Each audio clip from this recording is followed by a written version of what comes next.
Assalamu alaikum warahmatullahi wabarakatuh, msikilizaji wa 94.7 Elolam FM popote pale ulipo, ukiwa unaitegea sikio 94. Karibu sana kwenye Nuru ya Quran ya tarehe 10 Aprili mwaka 2026, tarehe 22 Shawal mwaka 1447 Hijiria. Tuko hapa kwenye zile dakika 30 za kuzungumza mambo mbalimbali ambayo yana uhusu Uislamu. Mimi ni binti Mzee Haji, jela kwangu Zawia yuko hapa pia Sheikh Sharif wa Madina, na tamati yetu ni saa 10 kamili jioni. Assalamu alaikum. Wa alaikum salam wa rahmatullah. Hivi tangu idi hatujaonana. Sasa tuko Shawal na bado masiku yapo ya kufunga zile 6. Naam. Kwa hiyo kama tujafanikiwa pale mwanzoni, basi bado kuna siku kama 8 hivi 9 fulani hivi 8 au 7 fulani hivi ili kuweza kufunga yale masiku 6 ambayo Mtume sallallahu alaihi wasallam anasema yote atakayefuatanisha ile somo ya Ramadhani na masiku 6 basi atakuwa kama amefunga mwaka mzima. Sasa leo tuko hapa na kubwa zaidi ambalo tunalitizama ni kuhusiana na ilmu. Naam. Hawi sawa mwenye elimu na asiyekuwa na elimu. Lakini imefaradhishwa kwa Muislamu mwanamume na Muislamu mwanamke kuitafuta elimu popote pale. Sasa elimu inapatikanika vipi? Kwanza elimu ni nini? Karibu sana Sheikh Sharif wa Madina. Asante. Bismillah, alhamdulillah. Kama ambavyo umesema mwanzoni, Allah tabaraka wa taala aliuliza kwenye Qur'ani. Kuna maswali Mwenyezi Mungu anauliza ambayo anataka sisi sio tujibu, bali anataka tutafakari. Amesema hal yastawi alladhina ya'lamuna walladhina la ya'lamun. Je, wanaweza kuwa sawa watu wanaojua na watu ambao hawajui kwenye jambo lolote lile? Yani kwenye jambo lolote lile, mtu ambaye ana elimu na jambo hilo hawi sawa na ambaye hana elimu na jambo hilo. Tunaendesha magari, tunaendesha pikipiki, anayeendesha gari ambaye ana elimu na kuendesha gari hawi sawa na ambaye hana elimu ya kuendesha gari. Hata kama atalazimisha kuchukua hiyo gari aiendeshe, linaweza likamtokea lolote kwa sababu hana elimu na ujuzi sahihi wa kuendesha hilo gari. Na kote katika maisha, hata ndoa, mimi wanawaambia watu, hata ndoa mtu hatakiwi kuingia kwenye ndoa kama haijui hana elimu yani ya ndoa. Hana elimu ya ndoa. Ndoa ina somo lake maalum kabisa. Kuna elimu hasa elimu inayohusiana na ndoa, kwamba mtu anayeoa anatakiwa kuwa na elimu na hiyo ndoa, au anayeolewa awe na elimu na hiyo ndoa, kwa maana kwenye ndoa kunao utaratibu wa namna ya kuishi. Basi elimu Mwenyezi Mungu ametuuliza hivyo, lakini pia Bwana Mtume Muhammad sallallahu alaihi wasallam katika hadithi sahihi amesisitiza kwamba kutafuta elimu ni faradhi kwa kila Muislamu mwanamume na Muislamu mwanamke. Tunaposema faradhi tunazungumza katika lile faradhul aini, maana kuna faradhul kifaya pia. Ukisema faradhi tu watu wanaweza katokea hapo kwamba wakishasoma watatu kwenye mji itakuwa inatosha. Si hivyo. Amesema ni faradhi, na kwa mujibu wa maneno yake ni ile faradhul aini, yani lazima ya kila mmoja kuhakikisha ameigusa, kama ilivyo swala, kama ilivyo saumu. Elimu na yenyewe kila mmoja mwanamume wa Kiislamu na mwanamke wa Kiislamu anatakiwa kuwa anasoma. Basi Imam Ali ana maneno yake ambayo ni maneno yalinukuriwa kwenye vitabu. Wenzetu walikuwa na ndimi nzito. Akisema jambo anakuwa amesema kitu ambacho kama utakichambua ukaandika kinatoka kitabu kizima. Basi Imam Ali aliwahi kusema kuhusiana na misingi 6 ya elimu. Basi leo tutaishi hapo misingi 6 ya elimu. Kuipata elimu yenyewe, ili nipate elimu natakiwa kupitaje? Yani nini na nini natakiwa niwe nacho ili elimu niwe nayo. Sasa karibu sana. Anasema Imam Ali katika maneno ambayo katika lafzi ya Kiarabu anasema ala la tanalu alilma illa bi6. Si vinginevyo huwezi kukutana na elimu, huwezi kuipata elimu isipokuwa lazima uonjwe na vitu 6. Yani hivyo vitu, hayo mambo 6 ndo lazima uwe umegusa kila moja. Na hapa tunamaanisha hakuna vitu vya kuruka, kwamba hiki nimekiruka nikakipata kile vikawa vipo 5 kimoja hakimo. Kimoja kikiwa hakimo elimu huna. Lazima hivi vitu vyote 6 uwe navyo ili ndo elimu ionekane wewe una elimu. Akasema Imamu Ali kwa mpangilio wake amevieleza Akasema sayumbika an jamaiha bibayani, nitakufafanulieni jumlisho wake kwa bayana, kwa wazi kabisa. Nitakufafanulieni hayo mambo 6 ambayo unatakiwa kushikamana nayo ili ndo ukutane na elimu, ili ndo uipate elimu. Nitakufafanulia mambo hayo kwa bayana, kwa wazi kabisa. Mambo hayo 6 kama utashikamana nayo, bila shaka wewe utaenda kuwa alimu. Jambo la kwanza kabisa akasema dhakaun au zakaun.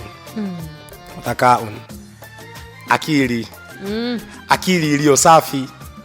Ninaposema akili iliyo safi, unajua kuna akili zinachafuliwa Ndio. Leo tuna watu wana mambo yao kwenye mgongo wa ardhi wanayaendesha, ambayo kwa mujibu wa Uislamu yametajwa kuwa mambo haya yanachafua akili.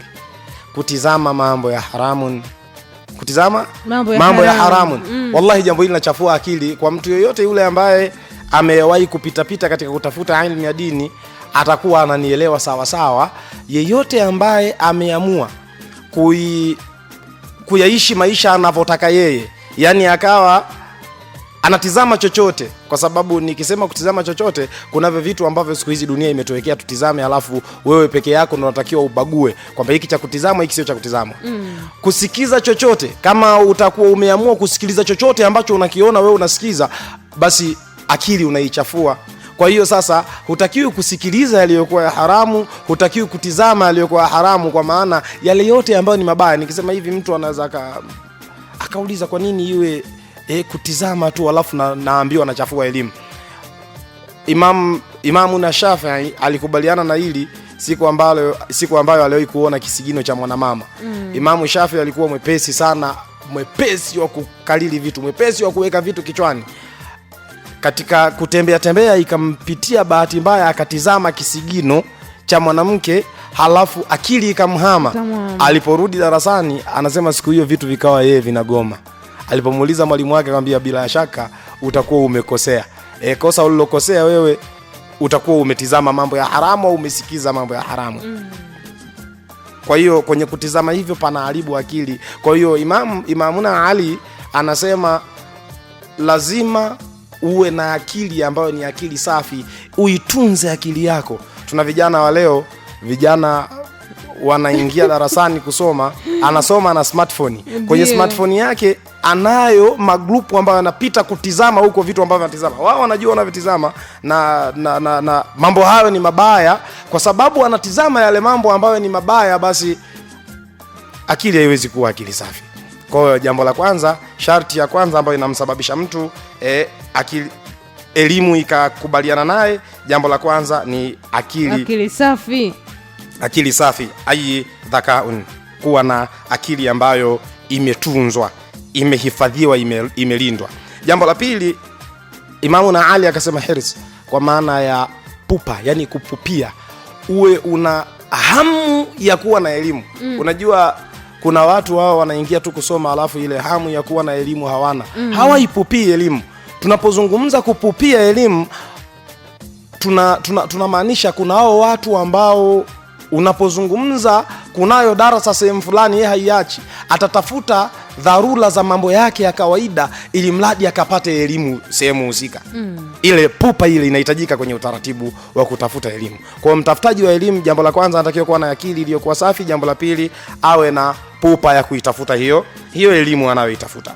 Jambo la tatu, uvumilivu. Hapa pana jambo. Hapa pana jambo. Wallahi njia ya kutafuta elimu ngumu sana. Ni ngumu.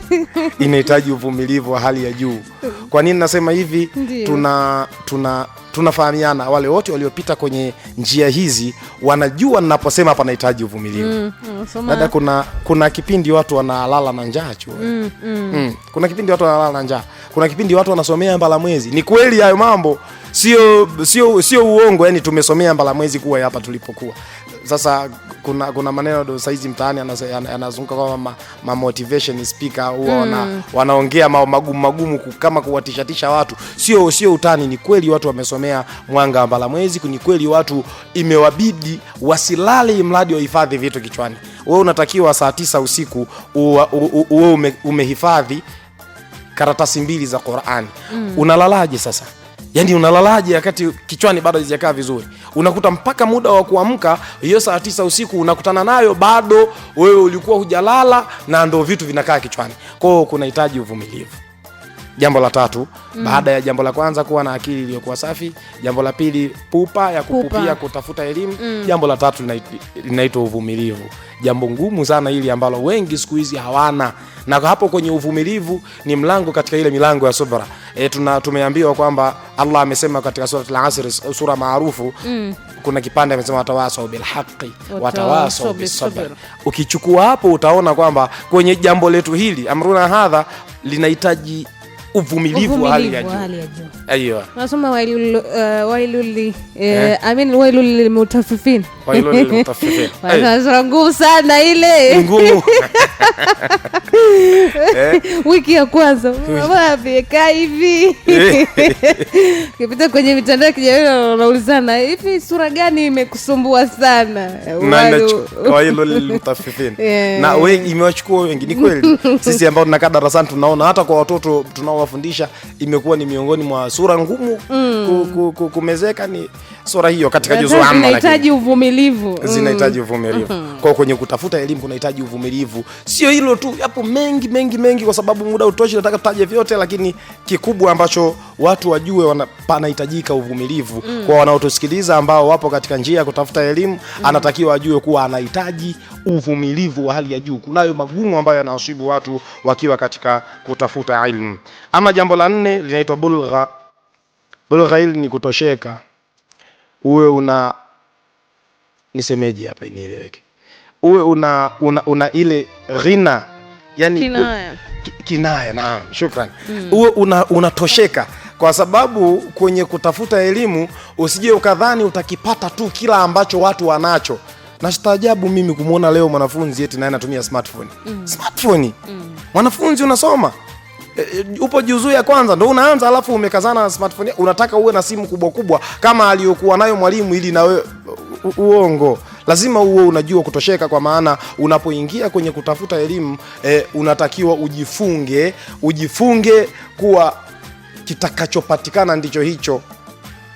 Kuna watu, sisemi mimi manake siye kaonekana na mimi na motivate watu. Kuna watu walikuwa wanakula mlo mmoja chuoni, yani mlo mmoja tunakula leo tunakutana kesho. Hii unafunga kilazima dada. Hii usipofunga Jumatatu na Alhamisi hujafunga, na ambaye amefunga mpo sawa tu, kwa maana mlo chuoni ni mmoja.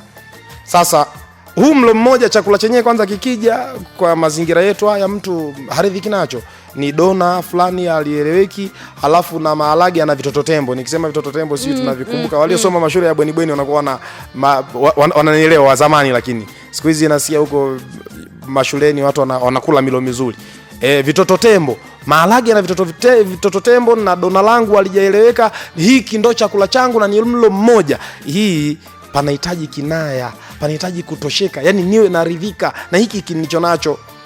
Na wakati huo kumbuka, kuna mtu mwingine ameletwa chuoni, yeye babake ndo anamlipia vitabu, anamvalisha vizuri, na chakula cha ziada, ile pocket money ni ya kutosha, tunasoma pamoja. Wewe ambaye unatafuta elimu na jambo lako ni hili, basi panahitaji kinaya, uwe unatosheka. Jambo hili ni jambo nambari 4. Ama jambo nambari 5 ni jambo ambalo limesababisha umma wetu leo hatufikii lengo, wa irshadul ustadh. Ndio. Kujipendekeza kwa ustadhi. Kujipendekeza kwa mwalimu. Hivi ni lugha nzuri au nitakuwa nimetafsiri kwa ndani sana? Kujipendekeza kwa ustadhi, yani kuwa na adabu ile iliyopitiliza adabu ya kweli kwa mwalimu. Leo na staajabu mimi, kuna watu nasema mwalimu hatakiwi kubusiwa mkono wake. Na hisi mtakuwa mmesikia maneno hayo, kwamba unambusuje mkono, ni mja katika waja wa Mungu. Mwalimu ana daraja, sio hiyo tu. Mimi nasema sio kuwabusu mikono yao tu, mpaka miguu yao. Ukiweza mbusu ustadhi. Lile katika yale ambayo tumeambiwa kuwa na adabu kwa maustadhi wetu, kuwa na adabu kwa walimu wetu. Mimi binafsi huwa naogopa nikifika kwenye pointi ya namna hii. Ninapozungumza kuhusiana na watu ambao ni walimu, watu ambao ni mashehe, mimi naogopa. Mimi si miongoni mwao,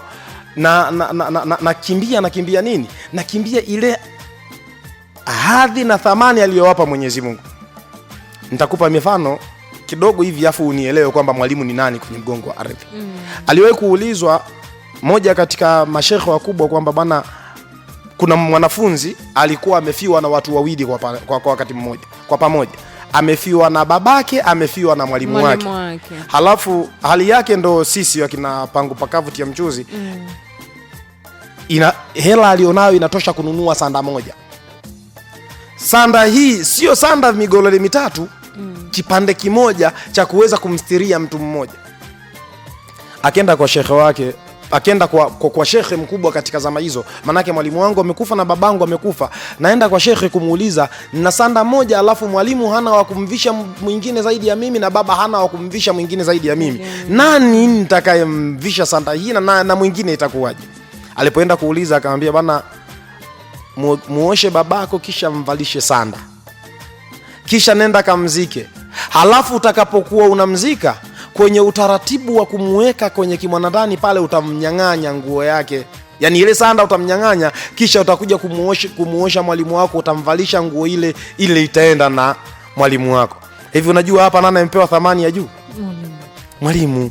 Ndio ameenda na nguo, baba yeye ameenda bila nguo. Manake baba amenyang'anywa thamani, amenyang'anywa daraja na mwalimu, kuonyesha kuwa mwalimu ana daraja kubwa. Hapo tunazungumza amekufa. Akiwa hai sasa, lazima uwe unajipendekeza kwa mwalimu, lazima uwe mwenye adabu, lazima uwe karibu na mwalimu. Kukaa karibu na mwalimu ni miongoni mwa mambo ambayo ni sharti za kupata elimu. Ukiona kuna mwanafunzi ambaye akimuona shehe wake anatafuta kwa kupita, anamkimbia, anamtoroka shekhe wake, huyu mwalimu, huyu mwanafunzi ni ngumu kuipata elimu. Jambo hili la tano la watu kuwa na adabu kwa mashekhe zao ni katika mambo ambayo katika zama zetu hayapo. Watu siku hizi vijana wamekuwa mashekhe zao wanawaona ni kama tu jamaa, tena na shekhe mwenyewe akawa ndo akija anapiga story 2-3 za kucheka nao, basi wanamuona huyu wa kawaida. Lakini kweli yake, wallahi wa billahi wa tallahi, jambo hili ni miongoni mwa mambo makubwa ambayo kama utaliacha hutokuwa na adabu kwa mwalimu wako, elimu haikai. Elimu inahitaji adabu. Elimu inahitaji adabu. Yani yenyewe ilivyokaa tu jambo la elimu linahitaji adabu ya hali ya juu, ili jambo hili ukishakuwa umekuwa na adabu kwa mwalimu wako, inakuwa kuna wepesi wa wewe kufikia kuwa ni mtu wa elimu. Tubakiza jambo moja. Bado moja. Jambo moja la mwisho, watulu zamani. Na kutumia muda. Kuna watu leo wanaenda kusoma miaka 2, alafu akitoka na yana kuwa shekhe, na hivi vijogoo vidogo hivi ndio vinaharibu usiku. Tuliwahi kusema hapa kwamba pamesemwa na wazuri wa kuzungumza kwamba kukithiri kwa vijogoo unaharibika usiku. Vijogoo vikishakuwa vingi vinaharibu usiku, maana vijitu vimetoka kusoma, amesoma miaka 2, miaka yake 3, akija anataka akosoe mashekhe ambao wao walizingatia jambo hili na wanatoa fatwa watu. Kuna fatwa tumekutana nazo huko. Mimi kuna fatwa moja ambayo siji kuisahau, ni fatwa ambayo mtu aliuliza, bwana, na mtoto wangu wa nje ya ndoa, sasa nataka hivi, naruhusiwa huyu mtoto wangu wa nje ya ndoa anakaa huko kwa mamake, naruhusiwa mimi kumtolea zakatul fitr? Akasema kabla zakatul fitr basi si mhalalishe, yani kuna kuhalalisha mtoto wa nje ya ndoa. Akaulizwa na halalishaje? Akasema msomee hakika, mfanyie hakika, ukimfanyia hakika anakuwa amehalalika. Jambo lile linanifikia, ni staajabu sana. Nikasema hii ni tatizo lile la watu kuwa wanatoa fatwa pasina kuwa na elimu na mambo, na hii siku hizi wanaita fiatwa wenyewe. Usitoe hiyo fiatwa yako kama jambo huna elimu nalo, kwa sababu ukipatia unapata dhambi, ukikosea dhambi mara 2. Yani ukitoa fatwa, mimi nikaulizwa jambo ambalo sina elimu nalo, nikatoa fatwa, alafu ikaonekana fatwa yangu nilipatia, napata dhambi. Nikikosea na dhambi mara 2. Kwa watulu zamani, hapo kuna kitu kinaitwa kutumia muda, na hapo mashehe wamezungumza sana, wakasema elimu na robo 4 na mambo mengi, lakini kimsingi kutumia muda ni miongoni mwa mambo makubwa. Na hata kwenye elimu zetu za kawaida, mimi sidhani kama kuna mtu aliishia darasa la 4 kwa kuwa ameshasoma sayansi ya darasa la 2 mpaka la 4 anaweza kawa daktari. Haiwezekani. Anamaliza darasa la 7 lakini hatuwezi kumfanya awe daktari, si ndivyo? Atamaliza form 4 lakini bado pamoja na kuwa ameingia sana kwenye sayansi hawezi kuwa daktari. Ataenda na kuna kutumia muda kule, si ndivyo? Na kwenye dini na kwenyewe basi, kwa nini mambo haya ya dini ndio yanaonekana yenyewe hayahitaji watu wataalamu, waachie wenyewe wenye mambo yao. Unataka kuwa alimu, watolu zamani na utumie muda kusoma, usome sana. Kunao muda wa kusoma, yani kuna watu wamekaa miaka 20, miaka 15, miaka 10 kwenye kutafuta elimu. Wewe leo umesoma miezi yako 6, unataka urudi na wewe kijijini kwenu ukatoe fatwa, sio kweli? Sasa jambo la 6 hilo ambalo ni kutumia muda. Tumeangaza mambo 6 muhimu ama misingi 6 muhimu ya kuipata elimu. Ni elimu ipi sasa ambayo inapaswa kuzingatia misingi hii 6? Na tuna dakika moja. Hapa pamezungumzwa hakika ya elimu. Kutafuta elimu. Sio elimu ya dini. Yani sio elimu ya dini tu. Elimu ya jambo lolote lile, popote pale unapoenda kusoma kwa mwalimu yeyote yule. Mambo haya 6 yazingatie. Ukizingatia mambo haya 6, wewe upo vizuri popote pale. Kwa sababu yote haya ukiyatizama ndo yale kwenye dini, kwenye elimu ya mazingira ni yale. Sasa kuna swali moja hivi, sio zito, sio jepesi. Mwalimu ana nafasi gani kwenye ulimwengu wa kidigitali? Kwenye ulimwengu wa kidigitali tuna smartphone, tuna Google. Mimi nataka nijifunze sura Juma na download tu, nakaa nyumbani naisoma. Yes. Naomba niulize swali ambalo lina unajua kuna maswali yanajibiwa na maswali Kuna kitu hapa tumekisema hapa na kujipendekeza kwa mwalimu. Kujipendekeza kwa ustadhi. Sasa kama mwalimu wangu atakuwa AI, kuna kitu kinaitwa AI Ndio. Kwamba tuna maswali yote ambayo unayo ulimwengu wa kidigitali, kuna sehemu ukiingia ukiuliza maswali unajibiwa huko. Kama utaratibu ndo huo, nimetakiwa kuwa na adabu na ni mtii na mwenye kujipendekeza kwa mwalimu. Najipendekezaje kwa huyu mwalimu wetu ambaye ni internet? Najipendekezaje? Maana hili haliwezekani. Halafu unatakiwa ujue kwamba elimu za viflash zina mipaka. Yani elimu za viflash, elimu za kudownload za kugoogle zina mipaka, kwa sababu atakayekupa kitu hicho kuna muda utachukua elimu halafu hutopata rejea yake ni wapi. Pointi nyingine hii kwamba walimu wanaotufundisha kuna muda anakuambia hii Umdatul Ahkam, tunasoma kitabu kinaitwa Umdatul Ahkam. Ukiwa kule unaweza kauliza kwenye AI halafu akakuletea tu majibu halafu hujui ni wapi. Wewe sio alimu.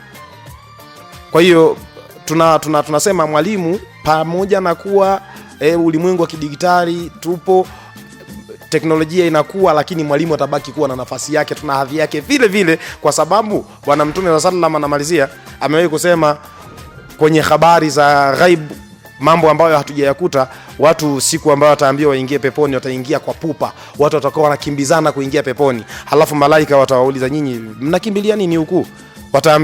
Watawaambia malaika, watu hao watawajibu malaika kwamba tunawahi peponi kupata neema zetu ambazo tulitafuta katika mgongo wa ardhi. Wataambia mlijuaje kama zipo? Tulifundishwa na mashehe zetu. Malaika wataambia hebu kuweni na adabu basi, waacheni mashehe zenu watangulie kabla yenu. Sasa tunaulizana pale, ataambiwa atangulie AI peponi au ni mashehe kwa maana ya watu? Sasa hiyo ni misingi 6 ya kuitafuta elimu ama kuipata elimu ambayo tumeiangaza hapa kwenye Nuru ya Qur'an siku ya leo, na tunafahamu namna ambavyo uzito wa elimu umezungumzwa kwenye dini ya Kiislamu na ikawa ni jambo la faradhi kwa kila Muislamu mwanamume na Muislamu mwanamke kulipata jambo hilo la elimu, na Mwenyezi Mungu anauliza wanakuwa sawa anayejua na asiyejua. Sasa kama haujui basi misingi 6 ya kujua ni hiyo, na kama unajua elimu sio haina mwisho elimu haina mwisho. Amruna hadha ila anasema minal lahdi ila al mahdi. Jambo letu hii ni kuanzia ila al mahdi minal lahdi. Jambo letu hii ni kuanzia kuzaliwa mpaka kufa. Wa hadha, assalamu alaykum wa rahmatullahi wa barakatuh. Kinachofuata hapa ni hesabu za kutokwaheri.